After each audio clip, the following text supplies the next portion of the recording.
जब रब तबारक व तआला इंसान को पैदा करना चाहा तो कुरान में उसका जिक्र यूँ है, वइज़ क़ाल रब्बुका लिल मलाइकति इन्नी जाइलुन फिल अर्दि खलीफा, कि अल्लाह ताला ने फरिश्तों से फरमाया कि मैं ज़मीन में अपना खलीफा बनाने वाला हूँ। इंसान को अल्लाह ने क्या फरमाया? अपना खलीफा। इंसान अल्लाह का नायब बनाया जा रहा है।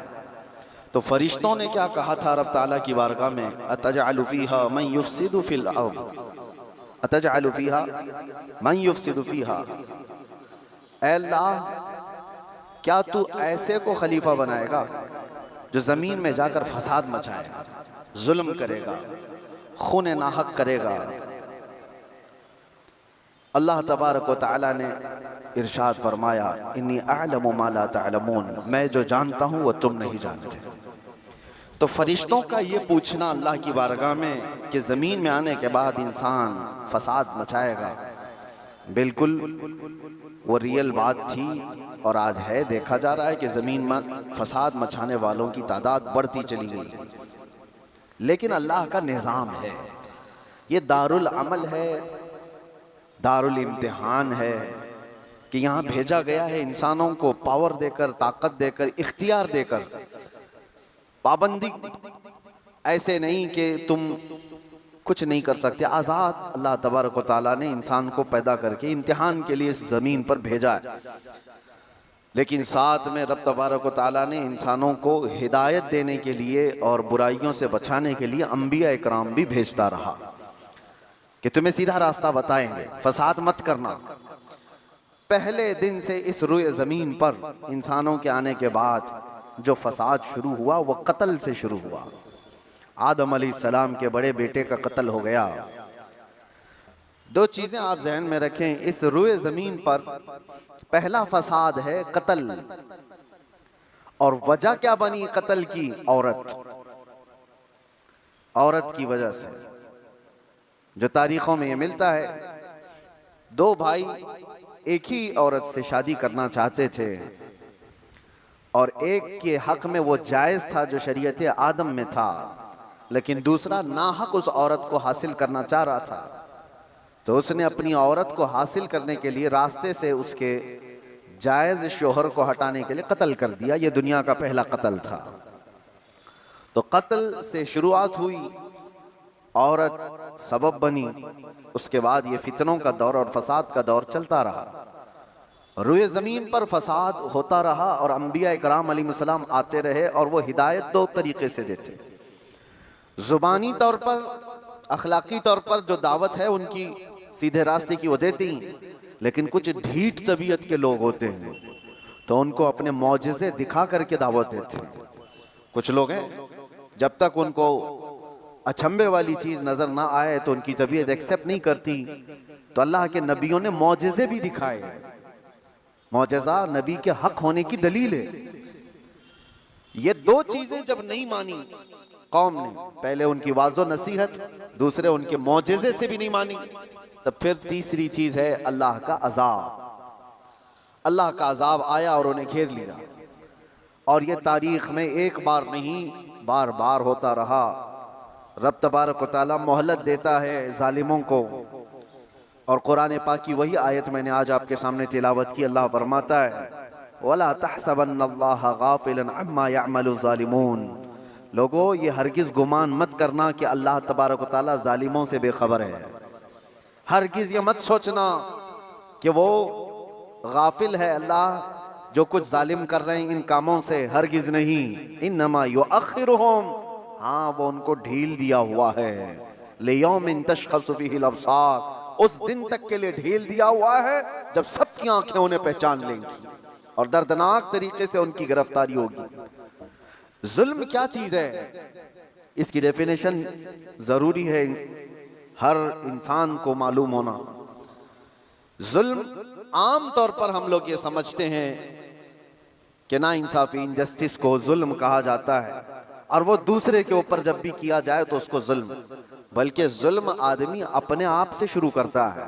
कुरान पाक में कई जगहों पर अल्लाह ने ये बयान फरमाया कि वो बड़ा जालिम है जिसने अपनी जान पर जुल्म किया।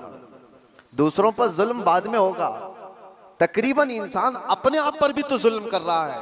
अपने आप पर जुल्म कैसा होगा? अपने आप पर जुल्म कैसे? अपने आप पर जुल्म ये है, जुल्म की तारीफ जो डेफिनेशन है वो ये है, वदअ शै अला गैरि महल्लिही, किसी भी चीज को उसकी असली जगह से हटा कर रख देना।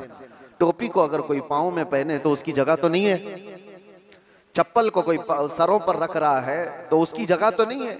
ये जुल्म है। जिस चीज का जो मकाम है उसको वहां पर रखना ये इंसाफ, और उस चीज से उसे हटा देना ये जुल्म। इसको क्या कहते हैं? जुल्म। किसी भी चीज की असली हैसियत से उसको हटा देना। अब इंसान अपने आप पर जुल्म कैसे कर रहा है? अल्लाह ने तुम्हें अशरफुल मखलूकात बनाया, और अगर तुम अपने आप को जानवर की जगह रख रहे हो तो जुल्म अपने आप पे कर रहे हो।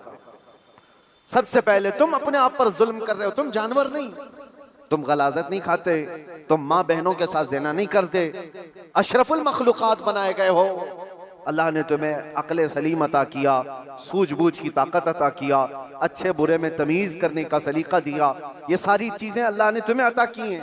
अगर इनका इस्तेमाल ना करते हुए इंसान अपने आप को गलाजत में डालता है तो गोया कि वो जुल्म अपने आप पर कर रहा है। सबसे पहले उसने अपने आप पर जुल्म किया।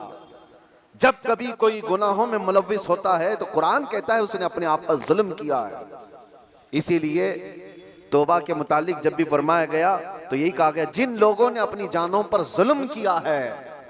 अपनी जानों पर जुल्म करना आपको लगता होगा हैरत की बात है, कोई आदमी अपने आप पर कैसे जुल्म करेगा? जुल्म का मतलब सिर्फ वही नहीं चाकू छुरी तलवार से मार देना। जुल्म यह है अपनी हैसियत को गिरा देना। जो मकाम अल्लाह ने तुझे दिया था वो छोड़कर तुम किसी और गलाजत में पड़ गए। ये सबसे पहला जुल्म है जो हमने अपने आप के साथ किया इंसान होने के नाते। दूसरी और एक खास सिफत अल्लाह ताला ने आपको अता किया, आप इंसान होने के साथ साथ उम्मत मोहम्मदिया है। अब स्टेटस बढ़ गया है तुम्हारा, तुम्हारी जगह बढ़ गई है जिस जगह पर अल्लाह ने तुम्हें बयान किया है। कुरान में अल्लाह फरमाता है इंसान तो दुनिया में बहुत बनाए गए, करोड़ों की तादाद, लेकिन कुंतुम खैर उम्मतिन उखरिजत लिन्नास, सारे इंसानों में अल्लाह ने तुमको खैर उम्मत बनाया, सबसे बेहतरीन उम्मत बनाया। तो जो टाइटल अल्लाह ताला ने हमें दिया खैर उम्मत का, उस पर अगर तुम कायम हो तो इंसाफ कर रहे हो अपने आप के साथ, और उस टाइटल से हट करके काम कर रहे हो तो जुल्म किया अपने आप के साथ। हमने अपने आप के साथ जुल्म किया। जुल्म की शुरुआत यहाँ से होती है, फिर उसके घर में होती है। घर से जुल्म होता है, बीवी पर, बच्चों पर, उनके हुकूक को मार देना ये जुल्म है। उनके हुकूक की तलफी बहनों, भाइयों, माँ बाप, औलाद, और उसके बाद फिर ये जुल्म बढ़ता हुआ पड़ोसियों तक जाता है। पड़ोसियों के साथ जुल्म, फिर उसके बाद मुआशरे में आता है जिसमें वो जी रहा है, मोहल्ले में, और फिर जैसे जैसे उसके मकामात बढ़ते चले गए उसके साथ साथ जुल्म की शाखें भी बढ़ती चली जाती हैं। जुल्म की हजार किस्में हैं, हजार किस्में हैं। मेरे अजीजों एक बात याद रखो, कुरान में अल्लाह ताला ने फरमाया इन्नहु ला युहिब्बुज़ ज़ालिमीन, अल्लाह ताला जालिमों को हरगिज़ पसंद नहीं करता। जो हद से ज्यादा बढ़ने वाले हैं वो अल्लाह को पसंद नहीं है। लेकिन लोगों ने जुल्म का कॉन्सेप्ट ये बना करके रखा है सिर्फ मार धाड़ कत्ल करने वाला ही जालिम है। जालिम तो घर से भी शुरू हुआ है। घरों में हुकूक तलफी जिसने किया वो जालिम है। जिसने बीवी का हक मार लिया वो जालिम, जिसने माँ बाप का हक अदा नहीं किया वो जालिम, जिसने औलाद का हक अदा नहीं किया वो जालिम, जो अपने भाई बहनों का हक मार कर बैठा वो भी जालिम। ये जुल्म की कई शाखें हैं। और उसके बाद मेरे अजीजों, लोग जब अमली जिंदगी में आगे बढ़ते हैं तो जुल्म कहाँ कहाँ है मैं आपको बताऊं। जुल्म इंसान करता कब है? कमजोर आदमी जालिम तो नहीं होता, ये तो सबको पता है, सारे लोग देखते हैं। अगर मिसाल के तौर पर मैं आपको बताऊं, किसी जुर्म में अंधा, लूला, लंगड़ा, ऐसा आदमी, लूला भी है, लंगड़ा भी है, कुछ नहीं, पैर भी नहीं, हाथ भी नहीं, आंख भी नहीं, ऐसे शख्स को कोई पकड़ करके लाए और कहे कि इसने फलां के साथ बहुत जुल्म किया है, मार धाड़ किया है, तो दुनिया हंसेगी कि वो माजूर है, वो क्या कर सकता है। ये तो बात सही है, कमजोर आदमी जुल्म नहीं कर पाता क्योंकि उसके पास वो नहीं है। इसका अपोजिट ये निकलता है कि ताकत जैसी ही आती है इंसान वैसी जुल्म शुरू करता है। ताकत, और ताकत कई किस्म की है। जिस्म की भी ताकत है, माल की भी ताकत है, पावर की भी ताकत है, मनसब की भी ताकत है। और ये तीनों ताकतें जब किसी के ऊपर चढ़ जाती हैं तो फिरौन बनता है।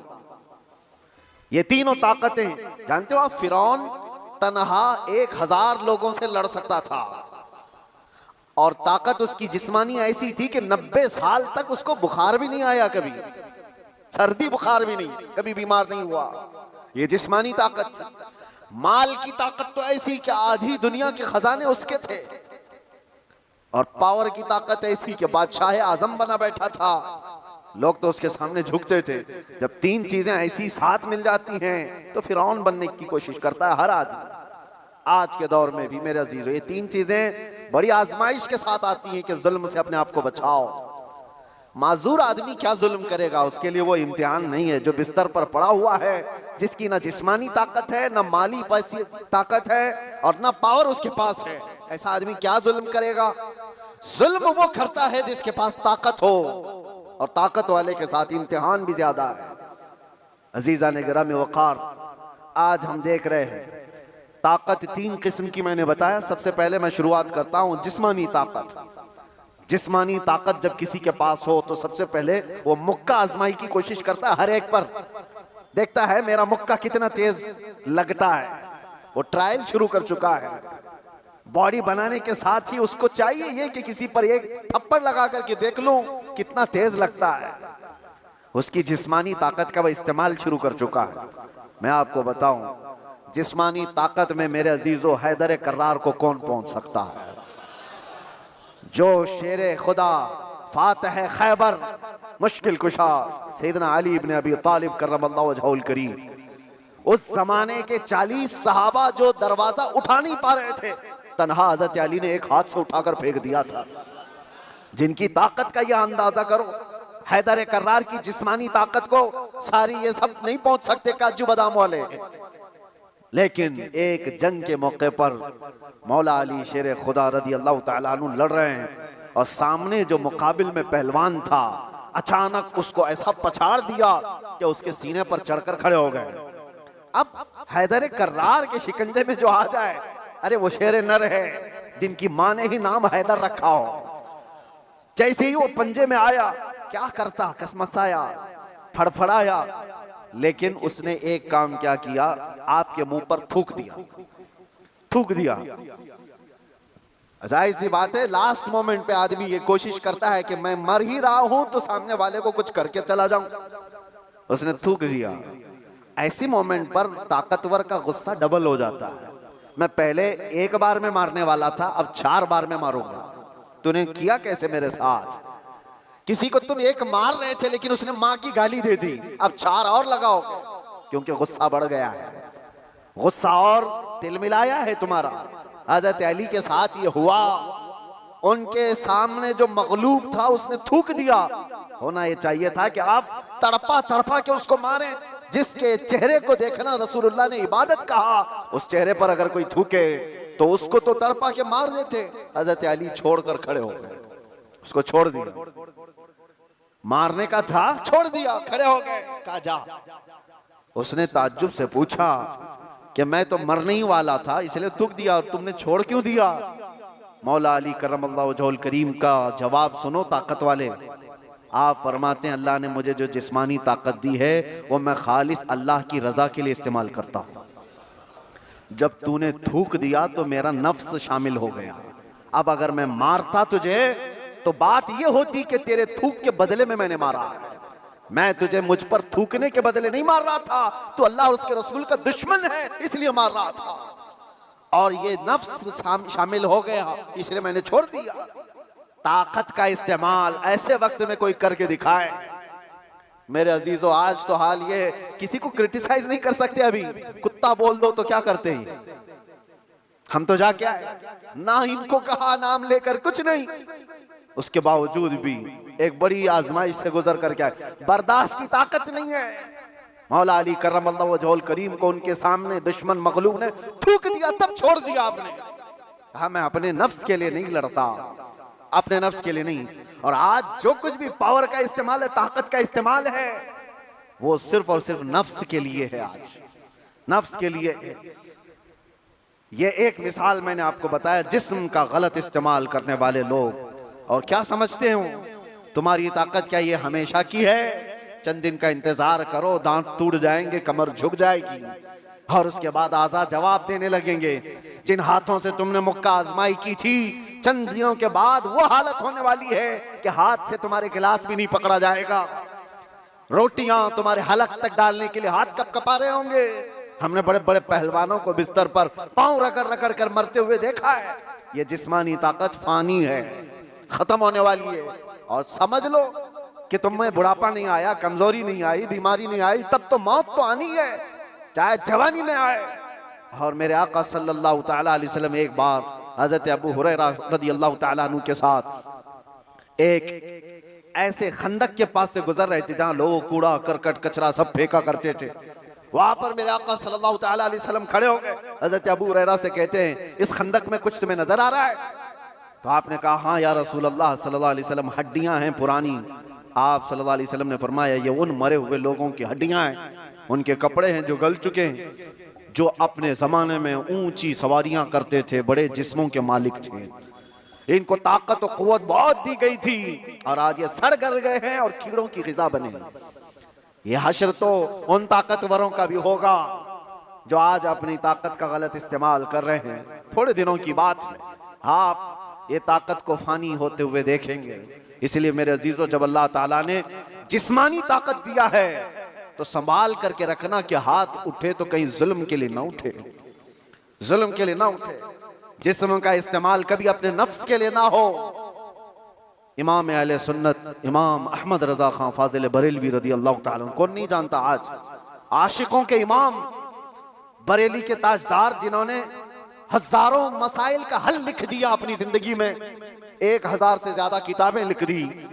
और वो शहंशाह वक्त अपने जमाने के कुतुब मस्जिद में एतिकाफ में बैठते थे रमजान में, लेकिन एतिकाफ की हालत में भी मुसलसल इल्मी काम किया करते थे। एक बात थी, आला हजरत जैसे फकीह, उनके जैसा बड़ा आलिम जिसके सामने दूसरे कई उलमा अपने घुटने टेक देते, एतिकाफ की हालत में तवज्जो, जैसी ही इफ्तारी हो जाती तो आपके खादिमों में से, घर से जो खाना लाया जाया करता था, एक बच्चा था 12 साल का, वो तो शदान लेकर के आता था, इफ्तारी और सहरी पहुंचाता था मस्जिद में। लेकिन आला हजरत को एक आदत थी पान खाने की, और पान खाने वाले लोग इफ्तारी के फौरन बाद पान चाहिए। आला हजरत इफ्तारी कर चुके, पान जो रोजाना आता था वो बच्चा पान लाया नहीं, और टाइम गुजरता गया, आपको पान की तलब हुई कि अभी तक आया नहीं, अभी तक आया नहीं। वो तकरीबन घंटा भर के बाद वो बच्चा आया और दौड़ता हुआ आया, कहा, बड़े मौलाना साहब पान रह गया। पान ला करके दिया, एक तमाचा उसको लगाया, कहाँ चला गया था, पान लेकर कहाँ भाग गया था। वो बच्चा, जो खादिम है, खिदमत करने वाले लोग हैं, कहा माफ कीजिए भूल गया था, दिया और चला गया भागकर, पान खा लिया। आपके शागिर्द हैं अल्लामा ज़फ़रुद्दीन बिहारी रहमतुल्लाह तआला अलैह, उन्होंने लिखा है इसको, आला हजरत के शागिर्द। वो कहते हैं पान खाने के बाद आला हजरत इतने बेकरार हो गए, तरावी हो गई, टहलते रह गए इधर से उधर बेचैनी से। मैंने जाकर पूछा इमाम वक्त से, आला हजरत से, मौलाना ज़फ़रुद्दीन साहब फरमाते, कहा क्या वजह है? आला हजरत ने कहा, मौलाना जाओ वो बच्चा कहाँ है उसको ढूंढ के लाओ। कहा क्यों, क्या हुआ? कहा उसको बुला लाइए, मैं उसको मार दिया था। तो मौलाना ज़फ़रुद्दीन रहमतुल्लाह अलैह फरमाते, मैं ढूंढने के लिए निकला, वो कहाँ मिलता, रात हो गई थी, कहीं दुबक के सो गया हो। लेकिन आला हजरत ने रात भर ढूंढने लगवाया, जो भी शागिर्द आए उससे कहो बच्चे को ढूंढ लाओ जो खाना लाता है हमारा, वो कहीं मिला ही नहीं। रात भर आप सोए ही नहीं, मस्जिद में टहलते रहे बेकरारी के साथ। सहरी का वक्त हुआ तो तोशादान लेकर बच्चा आ गया, उसकी ड्यूटी थी। वो जैसे ही आया, आला हजरत लपक कर दरवाजे पर जाते और जाकर तोशा उसके हाथ से लिया, रख दिया और घुटने टेक कर जमीन पर बैठ गए। वक्त के मुजद्दिद की बात कर रहा हूं। उस बच्चे के दोनों कंधों को पकड़ा और कहा, बेटा कल की रात मैंने थप्पड़ मार दिया था अपने हाथ से तुझे, खालिस मेरे पान के लिए, ये मेरे नफ्स के लिए मारा था, तो अल्लाह के लिए मुझे माफ कर दे। वक्त का इमाम अब छोटे बच्चे से कह रहा है मुझे माफ कर दे। वो बच्चा कसमसा रहा है, घबरा रहा है, देखा है वक्त के बड़े बड़े फकीह और मुफ्तियान कराम इस इमाम के सामने बैठ जाते हैं अदब से, और ये वक्त का इमाम मुझसे माफी तलब कर रहा है। बच्चे ने कहा हुजूर छोड़ दीजिए, मैंने कुछ समझा ही नहीं, मुझे कुछ पता ही नहीं। आला हज़रत ने कहा नहीं ऐसा नहीं होगा, तू कह दे माफ किया। मौलाना ज़फ़रुद्दीन फरमाते हैं मैं देखता खड़ा था, आला हज़रत कह रहे हैं कल क़यामत के दिन अगर रसूलुल्लाह सल्लल्लाहु अलैहि वसल्लम ने मुझसे पूछा ऐ अहमद रज़ा क्या तेरे अंदर अल्लाह ने ताकत इसलिए दी थी कि तू अपने पान के लिए छोटे बच्चे पर हाथ मारे, मैं क्या जवाब दूंगा उस दिन क़यामत के दिन। आला हज़रत उसको पकड़ करके थाम रहे, तो उस बच्चे ने कहा कि ठीक है मैं माफ कर दिया। आला हज़रत कहते हैं बच्चों को इख्तियार नहीं है माफ करने का, बच्चों को मसाइल है, वो मालिक नहीं है। हाँ आपने कहा अपने सर से टोपी उतारी और कहा जैसे कल मैंने तुझे मारा था वैसे तू भी मुझे मार, बराबर हो जाए मामला। उसका हाथ कांपने लग गया। वक्त का मुजद्दिद कह रहा है आला हज़रत अपनी टोपी उतार कर रख दिए। बच्चा जब नहीं मारने लगा आपने खुद उसका हाथ पकड़ा और हाथ पकड़ करके अपने सर पर मारने लग गए। 3-4 बार उसकी जब थप्पड़ पड़ी तो आला हज़रत मुस्कुराते हुए खड़े हुए कहा बात बराबर की हो गई, तूने मुझे माफ भी किया और बदला भी ले लिया। मौलाना ज़फ़रुद्दीन रहमतुल्लाह अलैह फरमाते हमारे आंसू निकल गए। वक्त का मुजद्दिद है, ताकत का गलत इस्तेमाल नहीं। मेरे अजीजों अगर अल्लाह ने जिस्म में ताकत दिया है तो इसलिए नहीं कि तुम अपने से नीचे वालों पर इसका इस्तेमाल करते रहो। इसीलिए अल्लाह के नबी सल्लल्लाहु अलैहि वसल्लम ने क्या फरमाया, मन लम यरहम सगीरना वलम युअक्किर कबीरना फलैसा मिन्ना, जो अपने छोटों पर रहम नहीं करता और बड़ों की शफकत नहीं करता और बड़ों की इज्जत नहीं करता वो मेरी उम्मत में से नहीं। अल्लाह ताला ने अगर ताकत दिया है, नौजवानों से मैं कहता हूं गलत इस्तेमाल नहीं करना, इसका गलत इस्तेमाल कभी ना हो। औरतों को मारने की बात आई, कितने तो घर ऐसे बने हुए हैं, कमजोर है वो, तुमसे कमजोर मखलूक है, लोगों ने उसको बराबर का बनाने की कोशिश की है, लेकिन औरत तुमसे कमजोर बनाई गई है। उसको मारने का हुक्म कहीं पर भी नहीं दिया गया, कहीं पर भी नहीं, किसी भी तरह से। लोग आज अपनी ताकत का भरपूर इस्तेमाल इनके साथ करते हैं, औरतों के साथ। बहुत सख्त जवाब देना होगा मेरे अजीज। औरत तो औरत है, मखलूक भी है अल्लाह ताला की, लेकिन साथ में उम्मत मुहम्मदिया है, इसका जवाब तो बहुत है। हदीस में तो ये मिलता है जानवरों को जिसने मारा बिला वजह के, क़यामत के दिन वो जानवर उठाए जाएंगे और वो आएंगे मुकद्दमा करेंगे अल्लाह की बारगाह में कि अल्लाह इसने मुझे फलां वक्त बगैर किसी वजह के मारा था। रब ताला उस जानवर को सींग अता करेगा और कहेगा कि तू उतना मार ले इसको यहाँ पर, और वहां सख्ती के साथ वो जानवर इस जालिम को मार रहे होंगे। अहले महशर उसको देख रहे हैं। जानवरों के साथ जुल्म को इस्लाम ने जायज नहीं किया, घरों में अपने औरतों के साथ कौन जुल्म की इजाजत देगा। ये हुई डोमेस्टिक वायलेंस जिसको कहा गया है। मैंने अंदर कैद में देखा कितने ऐसे कैदी औरतों को जला करके अंदर आए हुए हैं, छोटी छोटी बातों पर, जहेज के नाम पर, दो खानदानों के झगड़ों पर औरतों को जला दिया, मार दिया, खत्म कर दिया। ऐसे कितने वाक़यात।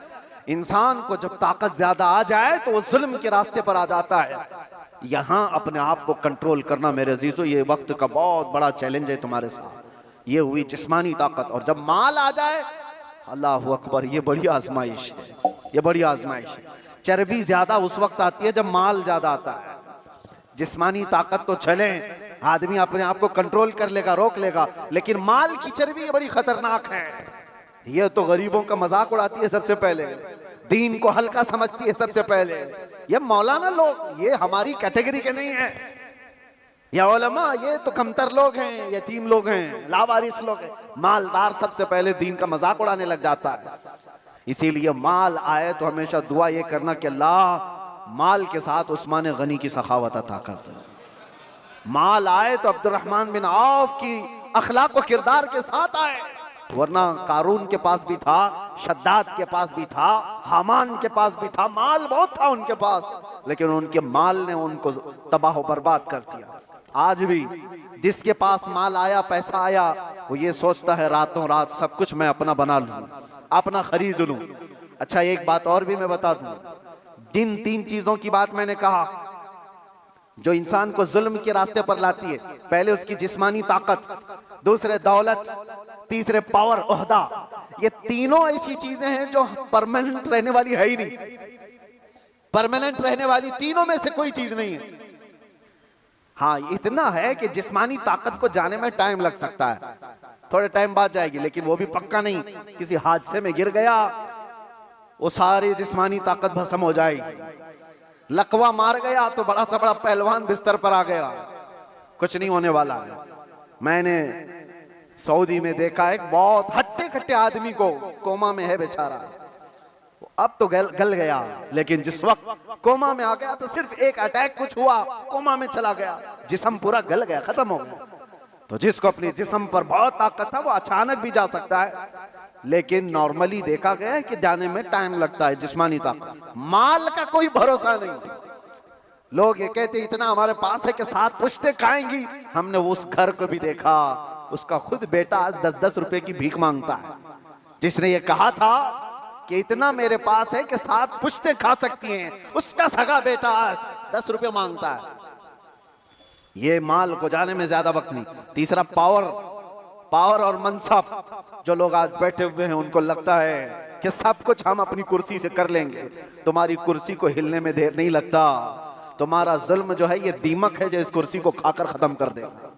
जुल्म कुर्सी पर बैठा हुआ आदमी जब करता है, माल वाला और कुर्सी वाला दोनों, ये वक्त के साथ ऐसे तेज बहते हैं कि उनको अंदाजा ही नहीं होता।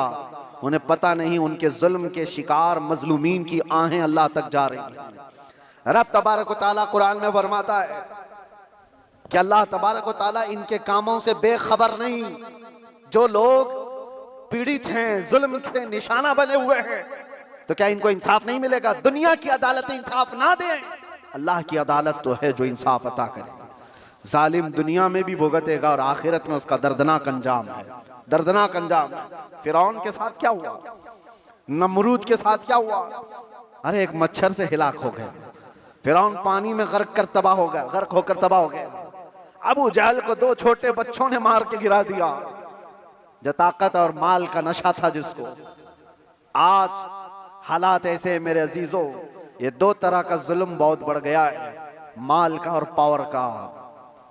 आज जो पूरी इंटरनेशनल न्यूज घूम रही है अमेरिका की दादागिरी, कोई बोलने वाला है इस पर? वो किसी भी मुल्क के राष्ट्रपति को उठा करके ले जाए, किसी को कुछ नहीं। हालांकि नई बात नहीं है, नई बात नहीं। पावर है ना, ताकत है, नशा है, वो कुछ भी कर सकता है। ये पहली बार नहीं, ऐसे कई मुल्कों के साथ हुआ है। दूसरे मुल्कों में जाकर के बम गिरा देना, दूसरे मुल्कों के चुनी हुई सरकारों को गिरा देना, ये पहली बार है। जो आज सोशल मीडिया पर गर्दिश कर रही बातें, वेनेजुएला के साथ ऐसा हुआ वैसा हुआ। अरे खुद यहाँ हमारे मुल्क में जब मुंबई पर अटैक हुए थे, हमले हुए थे, आपको पता होगा, काफी साल पुरानी बात, ताज पर और ये वीटी में जो हमले हुए थे, उस वक्त पकड़ करके एक अजमल कसाब को तो बहुत घुमाया गया है न्यूज में, लेकिन आपको पता है एक मास्टरमाइंड और भी था, डेविड नाम का, और उसको गिरफ्तार भी किया गया। लेकिन अमेरिका की फौज आकर उसको रातों रात यहां से लेकर अमेरिका चली गई, और ये कह करके कि इसका मुकदमा हम चलाएंगे।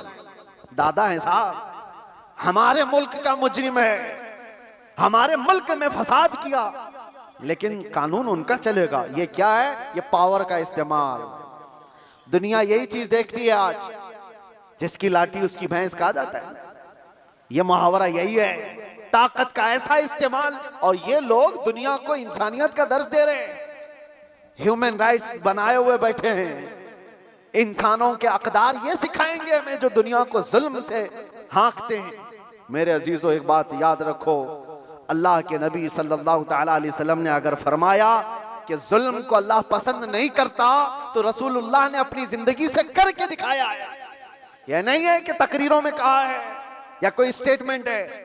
यह दुनिया के यूएनए का एक स्टेटमेंट होगा, अमेरिका का, यूरोप का स्टेटमेंट होगा कि ह्यूमन राइट्स के खिलाफ कोई भी कुछ करेगा तो हम उसको पकड़ेंगे, मारेंगे।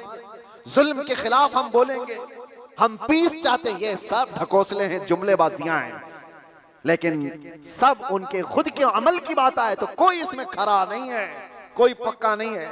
लेकिन आओ बारगाह रिसालत मुआब सल्लल्लाहु अलैहि वसल्लम, अल्लाह के नबी सल्लल्लाहु तआला अलैहि वसल्लम जब फरमाते हैं कि जुल्म जायज नहीं, तो मस्जिद नबवी का वो माहौल है, सहाबा बैठे, हुजूर ने फरमाया ये मेरे आखिरी वक्त होंगे, मैं दुनिया से जा रहा हूं, मफहूम मैं बता रहा हूं, इसके बाद हो सकता है तुमसे मुलाकात ना हो, लेकिन तुम में से किसी पर भी कोई हक मेरा बाकी रहे या मुझ पर किसी का हक बाकी है तो खड़ा हो और मुझसे सवाल करे।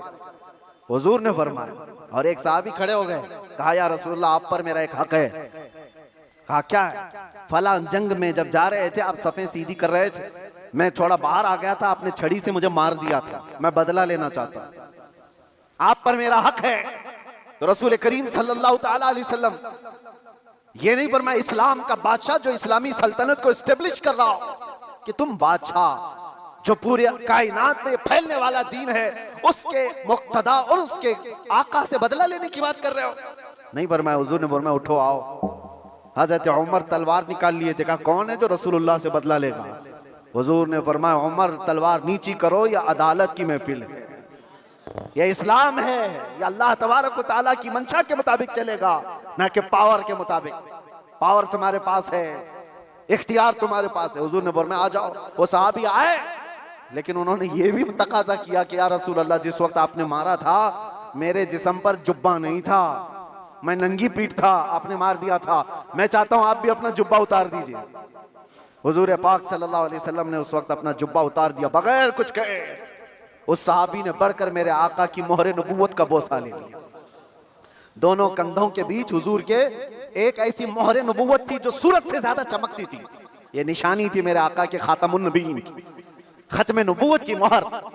उस सहाबी ने बोसा ले लिया और कहा बदला हो गया मेरा ये। लेकिन अल्लाह के नबी सल्लल्लाहु अलैहि वसल्लम ने अपने आप को पेश तो किया है, कोई किसी के सामने ये गज तो बताए कोई।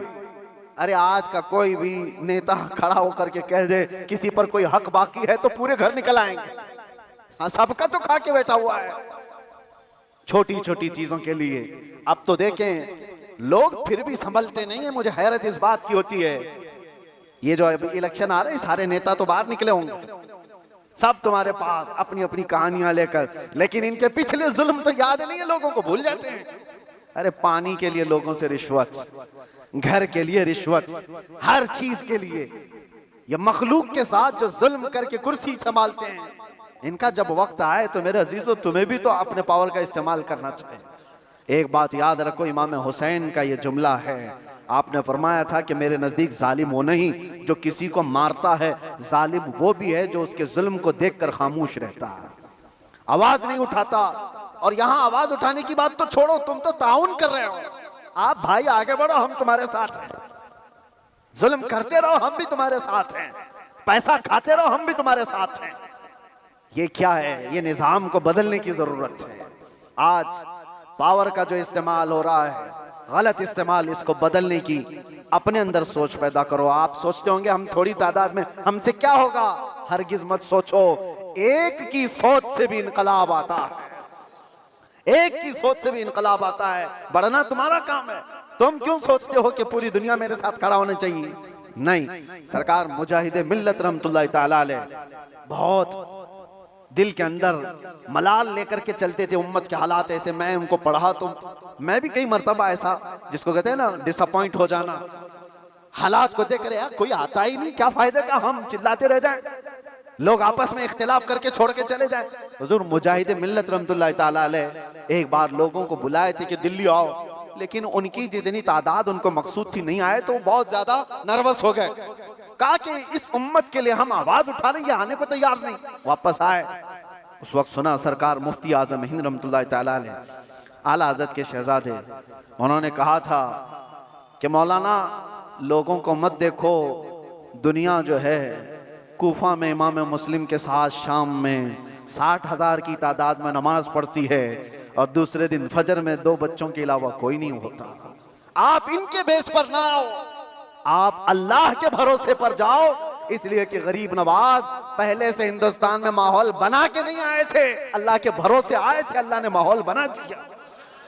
एक आया था लेकिन लाखों को इस्लाम का नूर देकर गया। एक से भी होता है इनकलाब। आप क्यों सोचते हो कि मेरे चाहने से कुछ नहीं होगा?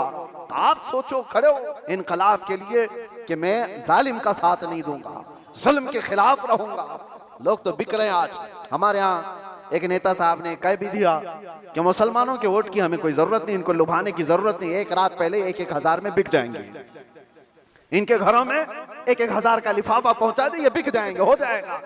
उम्मत मुस्तफा को आज लोग इस तरह का खिलौना बनाए, और ये मजाक नहीं आपके साथ। आप उसके बावजूद भी ये कहते भाई आगे बढ़ो, हम तुम्हारे साथ हैं। जालिम का साथ देना भी बड़ा जुल्म है। कयामत के दिन इसका भी सवाल होगा आपके साथ, इसका भी सवाल होगा कि उसके जुल्म तक पहुंचने में कौन मददगार था। तुम मददगार थे, तुम सारे मददगार थे। इसकी पकड़ होगी। इसीलिए मेरे अजीजों, हो तो इंसाफ के साथ, नहीं तो मेरे आका ने जो फरमाया, एक जमाना ऐसा आएगा कि लोग वही ईमान बचा पाएंगे जो अपने घर में टाट के कपड़े की तरह पड़े रहेंगे, वही लोग अपना ईमान बचा पाएंगे। आज वो हालात हमें दिख रहे हैं, कहां जाएं खुदा बंदा, ये तेरे सादा दिल बंदे किधर जाएं कि दुर्वेशी भी अय्यारी है, सुल्तानी भी मक्कारी है। आज वो हालात आ गए हैं। अजीजा ने गिराम वक़ार, खुलासा कलाम मेरा ये है, अल्लाह ताला ने जुल्म को सख्त नापसंद फरमाया, जुल्म को सख्त नापसंद फरमाया। आज जो पूरी दुनिया पावर का और माल का जुल्म कर रही है, ये हमारे लिए नया नहीं है, लेकिन हम जूझ रहे हैं। इंतजार करो, हर जुल्म के बाद अल्लाह तबारक व तआला एक नई सुबह तुलू फरमाता है। जालिमों का वक्त जाएगा, उसको जाना है। कुरान कहता है वकुल जाअल हक़ व ज़हक़ल बातिल। आप फरमाते हैं महबूब, हक आया और बातिल मिट गया। इन्नल बातिल काना ज़हूक़ा, और बातिल को तो मिटना ही है, मिटना ही है। जालिम को तो जाना ही है। वक्त आएगा हर एक का। इसीलिए मैंने वो जुमला कहा था जिसकी वजह से मुझे बड़ी सख्त सजा हो गई, कुछ देर की खामोशी है। इसीलिए कहा था कुछ देर की खामोशी है। ये जुल्म जितना भी होगा, अंधेरा हमेशा नहीं रहता, सुबह रोशन होगी। चांद को गहन हमेशा नहीं लगता, छट जाता है फिर वो चमकता है। यह उम्मत मोहम्मदिया है, आज खिजा रसीदा है। हालात खराब हुए हैं, लेकिन ये हमेशा के नहीं है, ये हालात छटेंगे और उम्मत मोहम्मदिया का वकार वापस आएगा। और हमारा काम क्या है? उम्मत को जगाना, बेदार करना, तुम्हारी तो हैसियत और तुम्हारी अपनी वैल्यू बताना कि तुम वो नहीं हो जिस तरह की जिंदगी गुजार रहे हो। 100 साल पहले इकबाल ने बहुत प्यारा शेर कहा था, बहुत प्यारा, हमें झिझोड़ते हुए कहा था कि उम्मत मोहम्मदिया को मुखातब करते हुए इकबाल ने कहा था कि पहाड़ बसेरा कर पहाड़ों की चट्टानों में, तू शाहीन है बसेरा कर पहाड़ों की चट्टानों में, नहीं तेरा नशीमन कसरे सुल्तानी के गुंबद पर। मतलब समझते हो? उर्दू है, नहीं तेरा नशीमन कसरे सुल्तानी के गुंबद पर। कसरे सुल्तानी बादशाह के महल का गुंबद कितना ऊंचा हो सकता है? ज्यादा से ज्यादा कितना फीट ऊंचा होगा? 200 फीट ऊंचा कर दिया होगा, 400 फीट ऊंचा होगा। लेकिन इकबाल कहता है वो गुंबद की ऊंचाई ये तेरी मंजिल नहीं है। एक परिंदा है शाहीन, जानते हो, जो सबसे ऊंचा उड़ता है, और इतना ऊंचा उड़ता है कि उसको कौवे भी नहीं देख सकते, कौवे भी नहीं देख पाते उसको। शाहीन इतना ऊंचा उड़ता है। और इकबाल इसको उम्मत मोहम्मदिया को कहता है, नहीं तेरा नशीमन कसरे सुल्तानी के गुंबद पर, तेरी ऊंचाई इतनी नहीं है, यहाँ बैठने की नहीं है, तू शाहीन है बसेरा कर पहाड़ों की चट्टानों, तुम बुलंदी के लिए बनाए गए हो। ये क्या है? ये जो छोटी मोटी चीजें, इसके लिए नहीं। अब आखिरी मेरा पैगाम ये है कि जुल्म ये भी है कि रिश्वत लेना, रिश्वत देना।